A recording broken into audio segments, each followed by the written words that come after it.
Welcome to Creamer Media's Resources Watch, a weekly video roundup of the events and people making and shaping the news in the mining industry. This week, Glencore pleased with its performance against the backdrop of lower commodity and energy prices. And rich new Copper 360 discovery points to big Chile-type copper mine potential. Global mining company Glencore has recommended a 13 cents a share or $1.6 billion base cash distribution to shareholders for the 2023 financial year, comprising $1 billion from marketing cash flows and the balance from industrial attributable cash flows. As you all know, we have a very transparent and open dividend policy.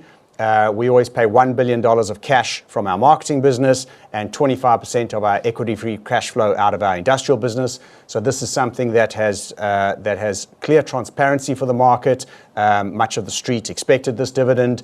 So it's a $1.6 billion return to shareholders.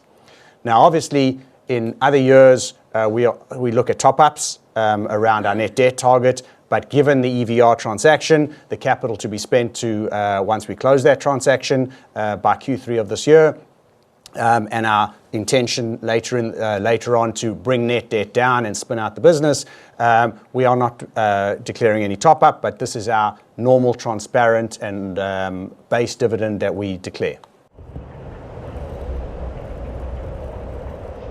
Copper 360's latest stunning copper discovery lifts the company's copper potential to yet another far-reaching level in what is proving to be a highly prospective part of South Africa.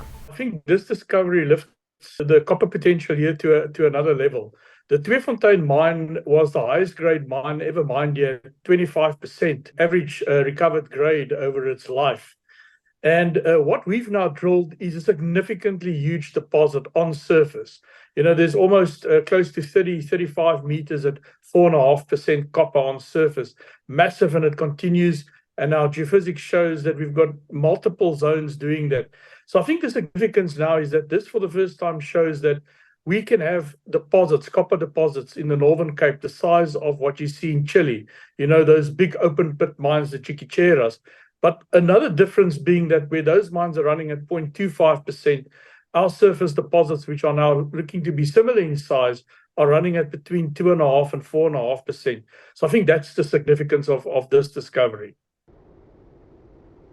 For mining news as it breaks, stay logged on to miningweekly.com and register for our free daily newsletter.